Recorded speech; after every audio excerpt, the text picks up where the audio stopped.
Paço de Vila Viçosa.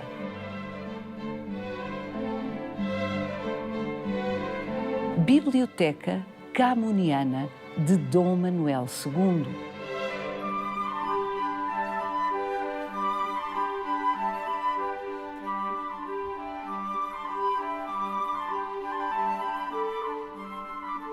Como é que Os Lusíadas, um longo poema que nunca foi fácil de ler, fascina tanto a tantos há mais de 450 anos? Em Portugal, as edições sucederam-se e na Europa são poucos os países que não têm uma ou mais traduções de Os Lusíadas. E há traduções na Rússia, na Turquia, na China, na Índia. A viagem do poema maior de Luís Vaz de Camões começou pouco depois de ter sido publicado em 1572. Logo em 1580, Filipe II de Espanha, determinado a ser Filipe I de Portugal, patrocinou 2 traduções de Os Lusíadas para castelhano.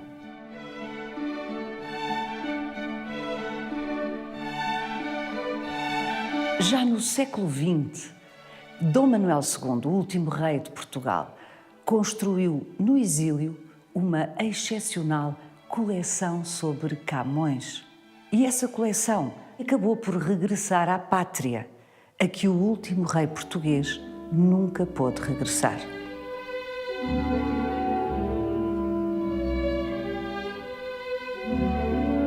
Depois da morte de Dom Manuel, em 1932, a coleção passou a integrar o património da Fundação da Casa de Bragança.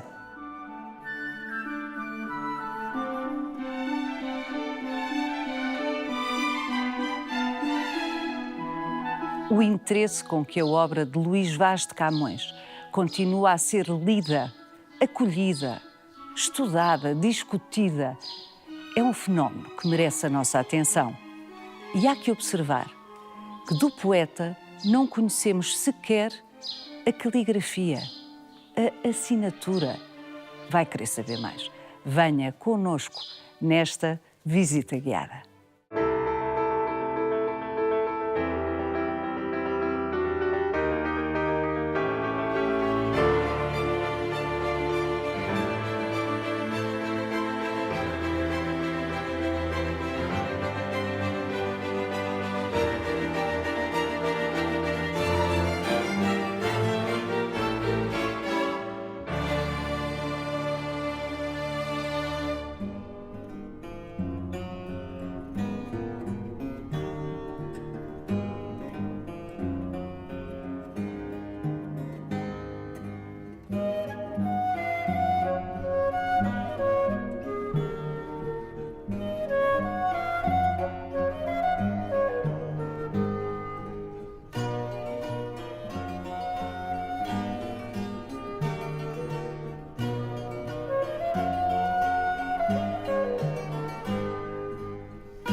Esta exposição revela grande parte da coleção que Dom Manuel II, o último rei de Portugal, construiu da obra de Luís Vaz de Camões.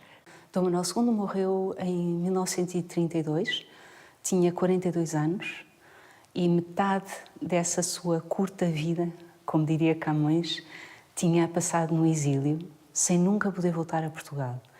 E é por isso que impressiona no testamento de Dom Manuel a manifestação da vontade de que um dia a sua coleção, Dom Manuel dizia a minha coleção, e aí contava os livros. É um testamento, repare-se, redigido em 1915, 17 anos antes de morrer, não é? Exatamente. E impressiona o cuidado que Dom Manuel tem de assinalar essa vontade, de que um dia os seus bens mais queridos pudessem fazer a viagem que lhe era negada.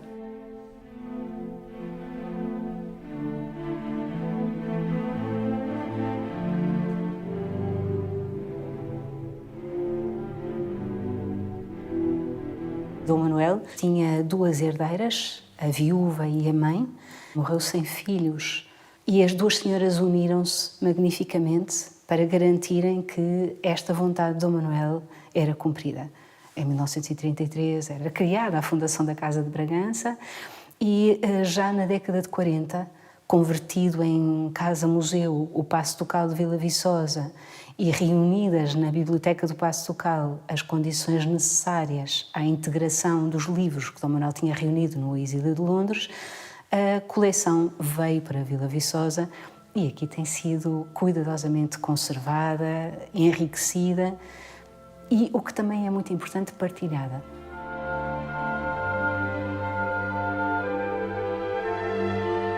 Dom Manuel subiu ao trono em circunstâncias trágicas, depois de ter assistido ao assassinato de seu pai, o rei Dom Carlos, e daquele que era então o príncipe herdeiro Dom Luís Filipe, o meu tão querido irmão, escreveu Dom Manuel num caderninho de notas íntimas.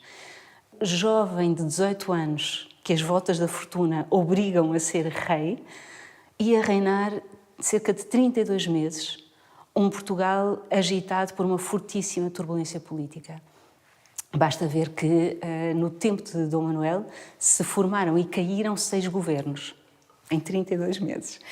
Com a proclamação da República, Dom Manuel é forçado a abandonar o país, passa primeiro por Gibraltar, mas depois vai para a Inglaterra, e é em Inglaterra que se instala. Em Londres. Em Londres. E é aí que vive, viajando um bocadinho pela Europa, sem nunca poder voltar a Portugal, mas é em Inglaterra que Dom Manuel vive e é aí que coleciona os livros que hoje estão reunidos em Vila Viçosa.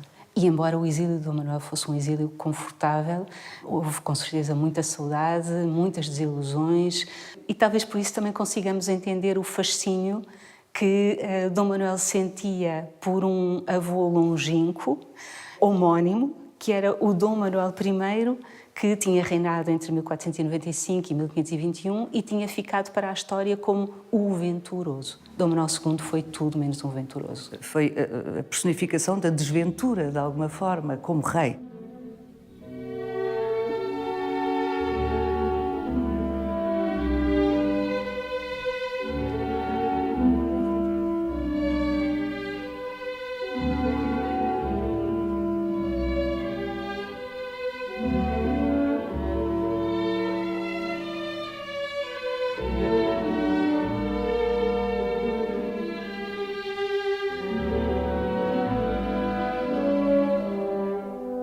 Em Londres, Dom Manuel queria fazer uma biografia desse antepassado que ele admirava, Dom Manuel I, o Venturoso.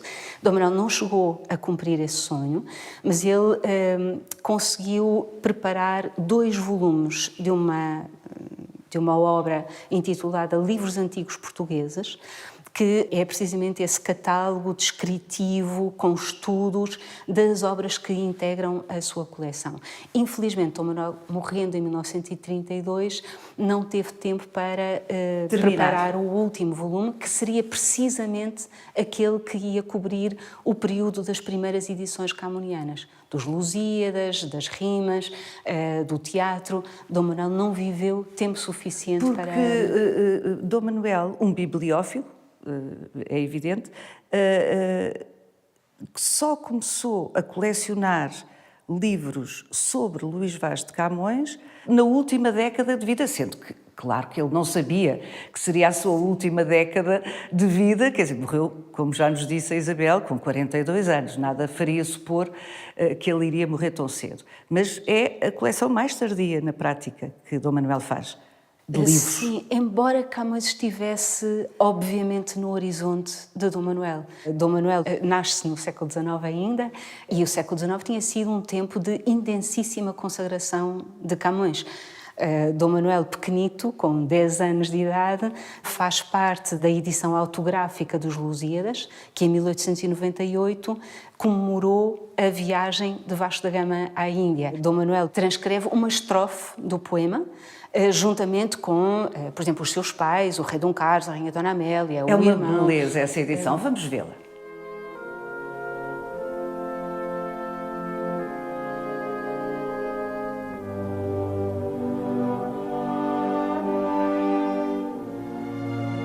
O interesse de Dom Manuel pela história do século XV, do século XVI, era um interesse que correspondia, por um lado, a uma consciência de que a nossa identidade se alicerça na memória. E Dom Manuel entendia que seria importante a um Portugal que ele via desunido, a um Portugal que ele via em crise. Entendia Dom Manuel que seria importante recordar um passado que para Dom Manuel tinha sido um passado de ação, de realização, de união. Camões entrava naturalmente nessa história e, com toda a importância que já lhe era dada, seria naturalíssimo que Dom Manuel, a certa altura, sentisse necessidade ou entendesse justificado abrir como que um ramo camoniano na sua biblioteca, cobrindo não apenas as edições antigas, que eram o centro do interesse de Dom Manuel, mas também acompanhando a presença da obra camoniana ao longo dos séculos na cultura portuguesa e acompanhando a própria viagem do texto nas traduções que dele cedo começam a fazer-se em Espanha e vão alargar-se, enfim, a uma escala planetária. Ao mundo inteiro. Sim, até aos nossos dias. É espantoso, sim. Não é?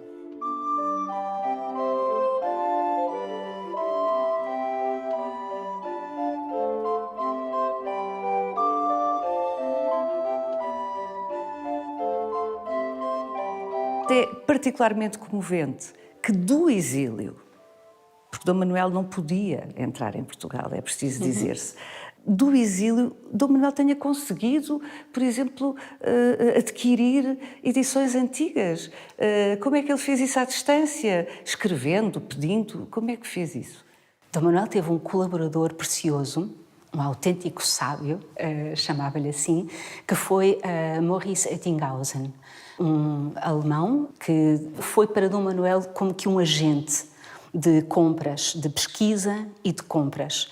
Ettinghausen podia fazer as viagens que Dom Manuel não podia e Dom Manuel viveu numa época em que beneficiou também da desagregação de algumas bibliotecas. Por exemplo, pôde felizmente comprar parte da coleção de Carvalho Monteiro, que nós associamos hoje à Regaleira. Exatamente. E que tinha uma camoniana incrível, não é? Aliás, esta exposição rumará em janeiro, se não estou em erro, de 2025, até Sintra, ao Musa, onde será exposta juntamente com aquilo que foi recuperado para agora exibir de Carvalho Monteiro, precisamente. Um empresário, mas muito interessado pela obra de Luís Vaz de Camões, também um grande colecionador. E tudo isso nos fala do imenso valor simbólico atribuído à obra de Camões.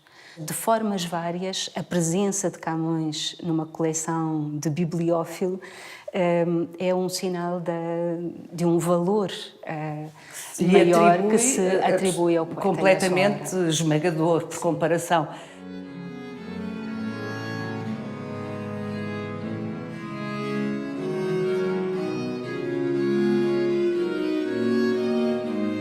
As primeiras grandes edições de Camões estão todas na coleção de Dom Manuel. Logo até ao final do século XVI, com as publicações dos Lusíadas, da lírica, do teatro, acompanha tudo isso e depois alarga a coleção seguindo o destino quase das obras de Camões ao longo dos séculos. E nós percebemos por aí que não há século sem Camões.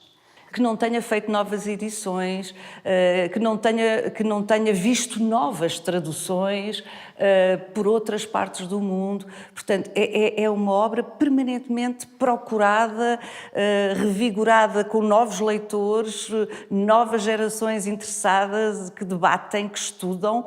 É fascinante. Se quisermos saber as razões desse sucesso ou dessa vitalidade da obra camoniana, provavelmente, no caso dos Lusíadas, por exemplo, um poema épico e um poema heroico com as sombras que Camões entendeu ali introduzir. E precisamente como um grande arquiteto, Camões tinha de perceber como é que ia erguer o seu edifício, como é que ia implantá-lo no terreno, como é que ia permitir a circulação no seu interior, que luz e que sombras ali espalhava. E os Lusíadas impressionam-nos desde logo por isso, por serem essa construção. Tão bem arquitetado, não é? Exatamente. Com uma narrativa tão bem pensada. Tão bem pensada e que continua a falar ao longo do tempo. Não é só um poema que pudesse interessar aos autores do século XVI, é um poema que nos faz pensar em respostas que são, afinal, buscas de sentido para a nossa própria vida, ou para a parte que desempenhamos na história. Camões, no fim do canto primeiro, faz uma pergunta. E é uma pergunta terrível, onde pode acolher-se um fraco humano, onde terá segura a curta vida, que não se arme e se indigne o céu sereno contra um bicho da terra tão pequeno.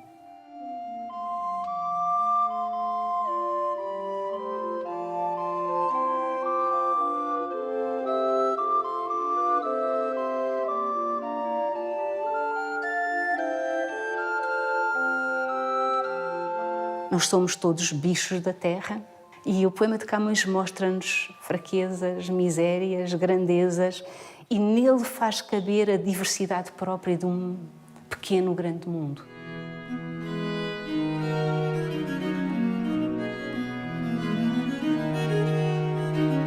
Dom Filipe II de Espanha patrocinou, pagou, mandou traduzir os Lusíadas.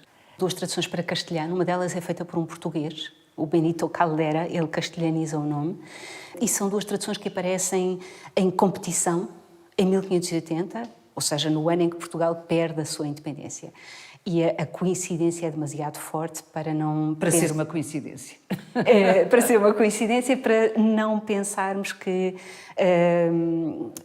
enfim, a par de um processo de incorporação política de Portugal na coroa de Espanha, houve também um processo de integração cultural, no fundo simbolizado nesta passagem dos Lusíadas para a língua castelhana.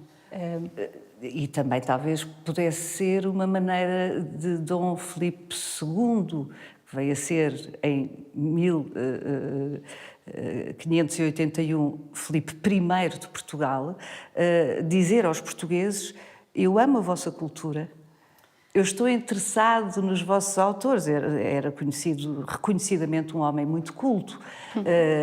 Sabe Deus que ele terá prestado mais atenção ao texto de Camões do que o próprio Dom Sebastião. Sim, Camilo Castelo Branco disse uma coisa muito interessante. Ele disse: não foi preciso esperar pelo século XIX. No século XIX houve grandes celebrações, 1880, houve grandes celebrações camonianas. Mas Camilo dizia com muito certeiro: não foi preciso esperar pelo século XIX para se ver Camões canonizado. Esse processo de consagração começa logo no século XVI. Camões depressa passa a ser o príncipe dos poetas. No fundo há uma... Mais do que isso, quando se dizia o poeta... Era Camões.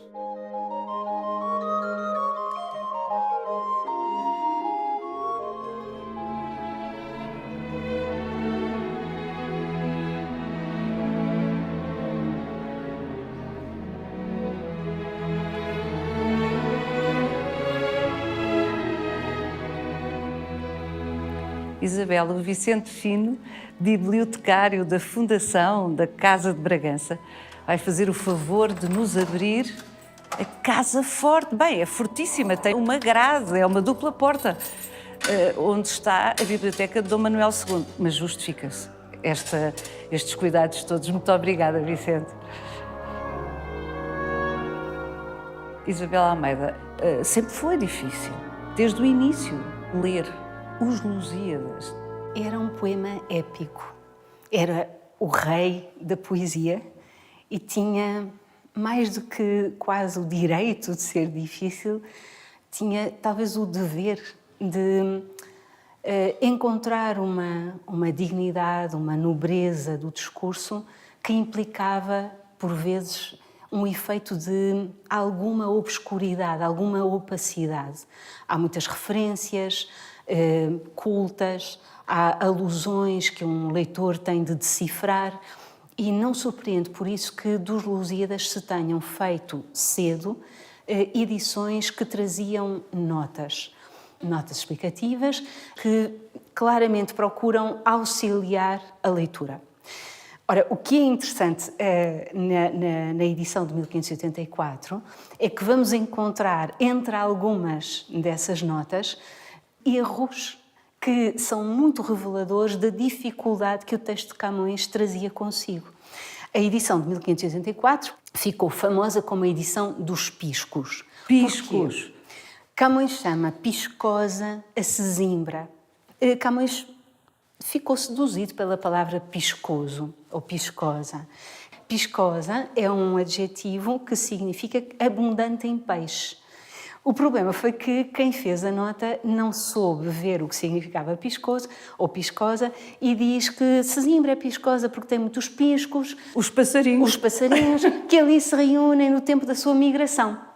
Ou, por exemplo, quando no texto de Camões se fala da rica pele de colcos, o gentil metal supremo. É uma alusão a uma história protagonizada por Jasão, que tinha ido à procura do velo de ouro. Portanto, estamos a falar de uma mitologia mitológica clássica. Exatamente. Portanto, isso tudo é para dizer ouro. Ouro. Na edição dos piscos diz, não anda muito longe, mas diz que é brocado. Criativos. Criativos, exatamente. É uma ótima palavra. Mas o que eu acho mais engraçado é que uma edição concebida para ajudar o leitor instala a confusão. Mas, como diz a Isabel, é perfeita para ilustrar a dificuldade, porque estamos a falar de uma edição do próprio século XVI, 4 anos depois de Luís Vaz de Camões ter morrido, o que dá bem conta de que as dificuldades na leitura de Camões, ou mais propriamente de Os Lusíadas, não se encontram apenas hoje.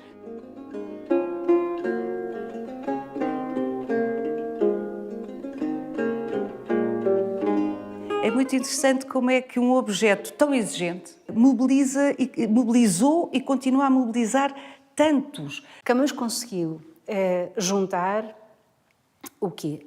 A imitação de um grande texto clássico, a Eneida. É claramente um autor a medir forças com o mestre dos mestres. Conseguiu fazer isso e conseguiu articular no seu poema a narração de uma viagem que tinha modificado decisivamente a medida do mundo, a viagem de Vasco da Gama para a Índia, que mudou a nossa história. O nosso mundo globalizado é herdeiro do que se faz no século XVI e conseguiu juntar se quisermos, essa ação, esse episódio, conseguiu juntá-la à evocação da história de Portugal. Os Lusíadas deixaram em gerações de leitores aquela memória traumática da divisão das orações, que é seguramente uma tarefa muito difícil num poema assim. Mas o episódio do Adamastor, por exemplo, Camões constrói o episódio do Adamastor mostrando primeiro um monstro. O Adamastor é um colosso, enche Vasco da Gama de medo, cabelos em pé, pele arrepiada. Mas a partir do momento em que o Vasco da Gama ousa perguntar: quem és tu? O Adamastor transforma-se e vai sendo cada vez mais frágil até desaparecer como uma nuvem negra se dissolve. Uma lição que remonta ao filósofo Sêneca, ao filósofo latino Sêneca. Sêneca dizia: as coisas são difíceis porque nós não ousamos enfrentá-las. Nessa construção que nos faz claramente perceber a importância da coragem de perguntar, a importância do desejo de saber, é um exemplo da qualidade e da mestria com que Camões constrói a sua obra.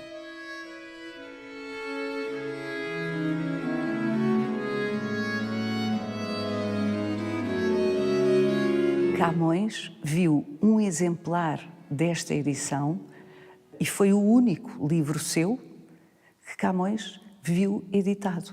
Exatamente. E Camões não seria Camões se o poema heróico não tivesse sido impresso. Camões foi pioneiro no nosso país na impressão de um poema épico. Ele não terá sido o primeiro a concluir um poema épico. Antes de Camões, já por volta de 1568 ou 69, estaria pronto e a circular na corte o poema épico de Jerónimo Corte Real, que Jerónimo Corte Real veio a imprimir 2 anos depois dos Lusíadas. Portanto, Camões é o primeiro. Exatamente. É o primeiro a aparecer com um livro impresso com um poema heróico como são os Lusíadas.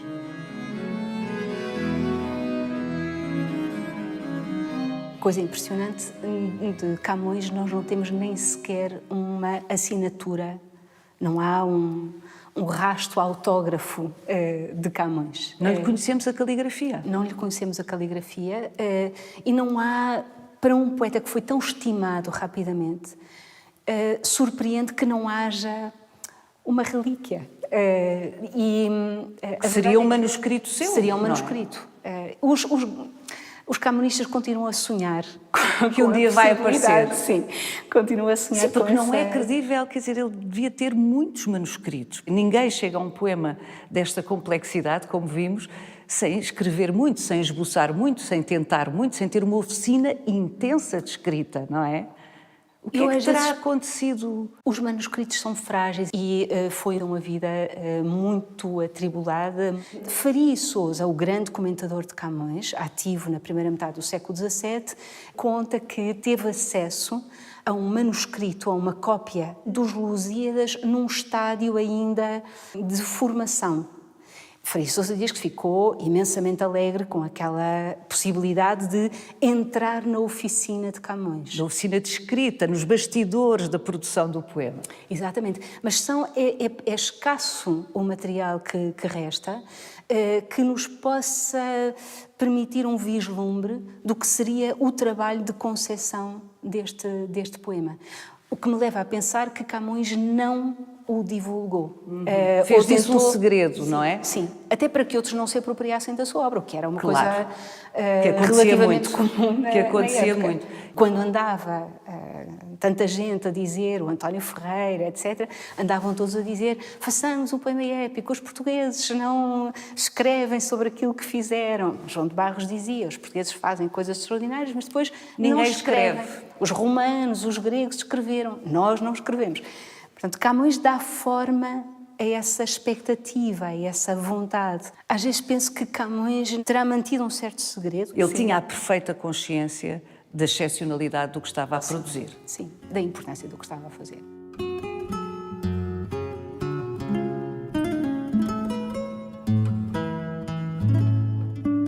O que não sabemos, Isabel, é se o poema impresso é exatamente o poema que Luís Vaz de Camões produziu durante quase 30 anos. Neste período existe Inquisição, existe censura inquisitorial e nós sabemos que os Lusíadas passaram pelo crivo de um censor inquisitorial.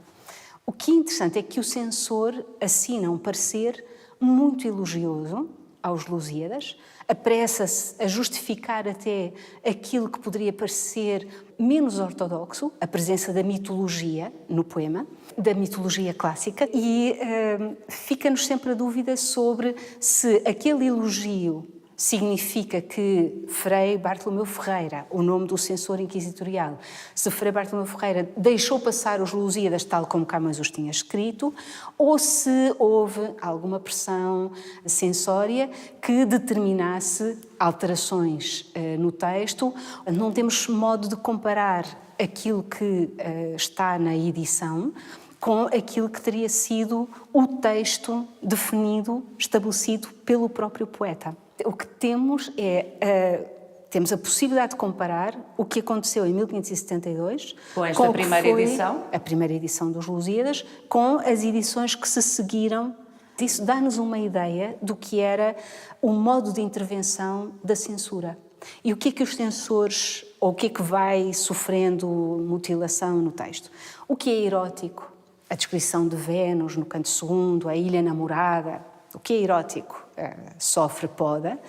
O que tem melindre político pode ou não, depende das edições, sofrer também... Ou seja, as posteriores edições de Os Lusíadas foram todas sujeitas a censura por outros censores posteriores. A história da censura dos Lusíadas é prova da força desta obra, porque as censuras são imensamente instáveis.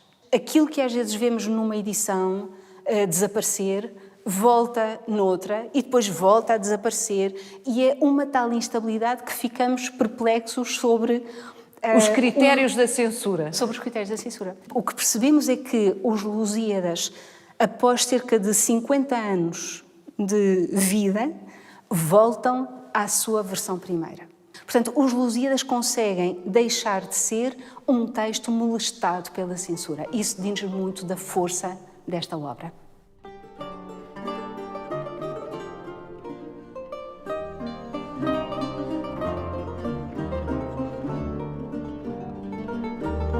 Isabel Almeida, se não temos a certeza absoluta se o poema heróico, épico de Camões, Os Lusíadas, impresso nesta primeira edição, corresponde exatamente àquilo que o poeta escreveu, menos ainda temos certezas relativamente à sua obra lírica. A obra lírica de Camões tinha ficado, como a de tantos outros contemporâneos do poeta, tinha ficado dispersa em manuscritos. Era hábito no século XVI que a poesia lírica, como se dizia, corresse manuscrita. Isto é, a difusão da poesia lírica fazia-se facilmente por cópia manuscrita. E foi nesse estado que Camões deixou a sua obra lírica. A partir do momento em que os Lusíadas surgiram e tiveram êxito, houve nitidamente vontade por parte de impressores e livreiros, vontade de imprimir mais obra de Camões. Repare-se que em Portugal a produção de livros de poesia lírica começa tardiamente, por volta de 1590. Começa aí a grande... Publica-se a obra de Camões, publica-se a obra de Sá de Miranda, publica-se a obra de António Ferreira. Estamos a falar de edições póstumas.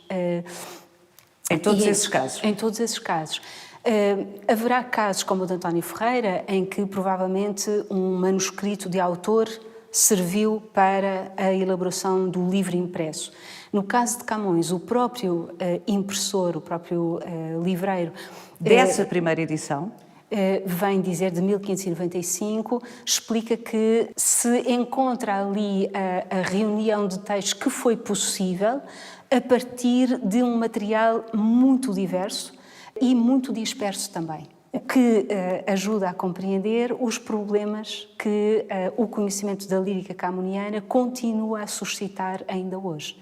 Por exemplo, um soneto que começa assim: a fermosura desta fresca serra, a sombra dos verdes castanheiros, o manso caminhar destes ribeiros de onde toda a tristeza se desterra. E o texto continua e depois diz: e enfim, tudo o que a rara natureza com tanta variedade nos oferece, me está se não te vejo magoando. Sem ti tudo me enoja e me aborrece. Sem ti perpetuamente estou passando, nas mores alegrias mor tristeza. Bocage dizia que tinha sido poeta por causa deste soneto. Eugênio de Andrade incluiu na antologia de sonetos de Camões. Mas se estão certas as investigações de António Cirurgião, Gordon Jensen e Luís Safardilha, o soneto foi escrito por Dom Manuel de Portugal. Outro poeta. É terrível, não é? Só significa que Camões estava em muito boa companhia e que à volta de Camões há toda uma série de outros poetas para descobrir.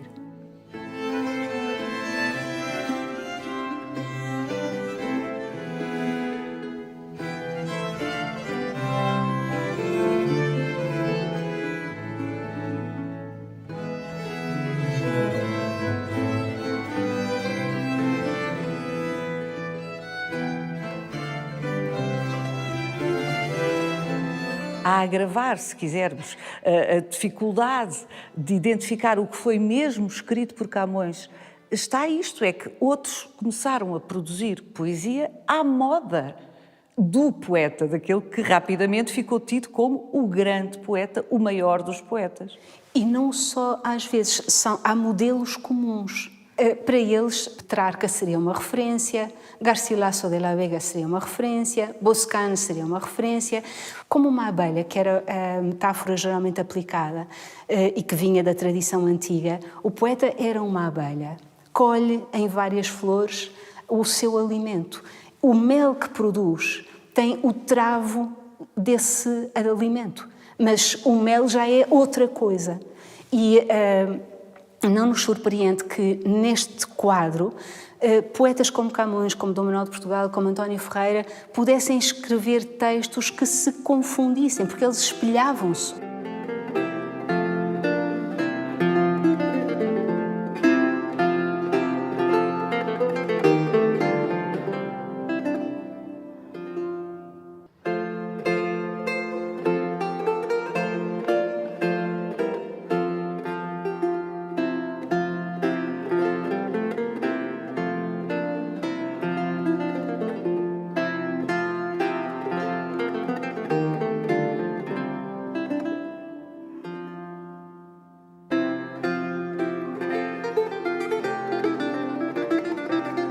Há um autor italiano, Italo Calvino, que escrevendo a propósito da leitura dos clássicos, porquê ler os clássicos... É um grande livro. É um grande livro, é um grande texto. E Calvino diz, os clássicos são suficientemente grandes e fortes para se livrarem das leituras que vamos tentando, às vezes, colar-lhes.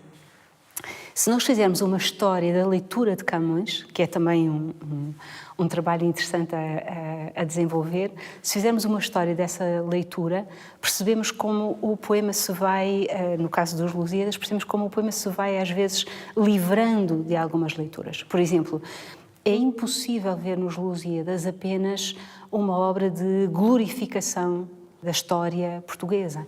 Camões, de facto, é um poeta que não deixa de expor, às vezes, aquilo que podia ser um lado mais sombrio da história e, sobretudo, não deixa de manifestar um juízo crítico sobre aquilo que, para ele, são antivalores. A cobiça. Permite-me que a interrompa, porque há uma passagem que é particularmente esclarecedora disso que nos diz a Isabel, dessa coragem de Camões, e que durante séculos, de alguma forma, não foi sublinhada. Não se contenta a gente portuguesa, mas seguindo a vitória, destrui e mata a povoação sem muro e sem defesa, esbombardeia, acende e desbarata.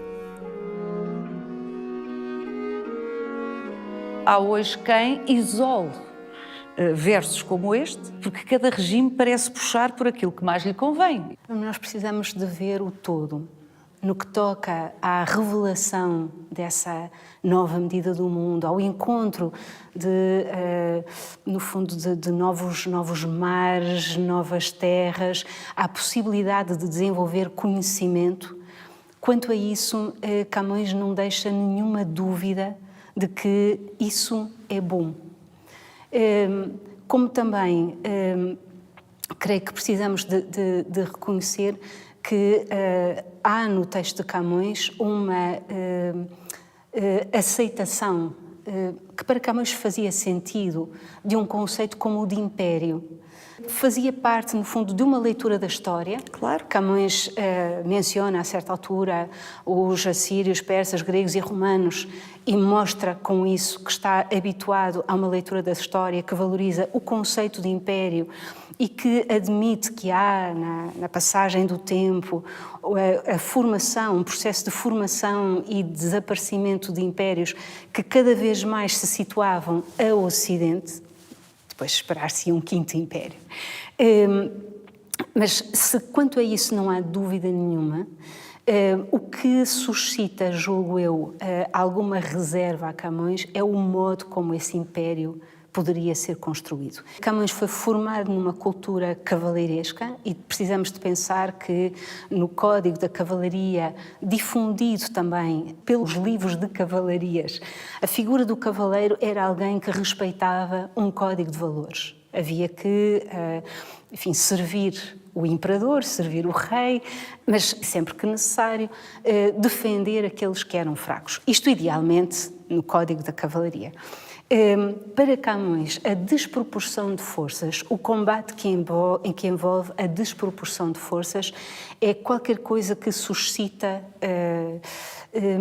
digamos assim, um incómodo. Camões inclui no seu texto toda uma série de elementos que nos levam, ou que levam o leitor, e eu creio que o leitor de qualquer época, a perceber que alguma coisa não está certo. O poeta começa por dizer que entre ovelhas é fraqueza ser leão. E passadas poucas estrofes... Bela passagem. Passadas poucas estrofes, já os portugueses são comparados a um touro, animal atroz, diz Camões, que derriba, fere, mata, e o leitor tem todas as razões para perguntar porquê é que isto acontece, como é que isto acontece, e para perguntar que sentido faz essa desproporção de forças, que sentido tem bombardear uma povoação sem muro e sem defesa ou fazer chegar a violência àqueles que não podem dela defender-se. E nisso Camões é, creio, muito corajoso no modo como inclui no seu poema elementos que podem levar o leitor a olhar também com olhos críticos para uma história que lhe é mostrada.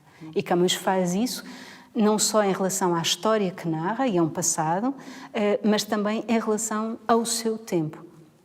Os Lusíadas são um poema em que a reflexão crítica sobre o tempo presente, sobre a ingratidão dos portugueses que não estimam a arte, sobre a cobiça que fala tantas vezes mais alto, tudo isso soa no texto de Camões e tudo isso terá contribuído para que ele fosse o poema inesquecível que é.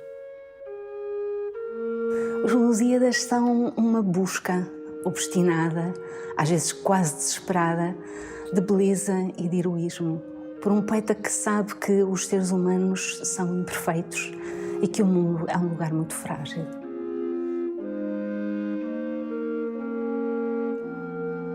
Reveja este e os outros visita guiada em RTP Play e siga-nos no Instagram e no Facebook.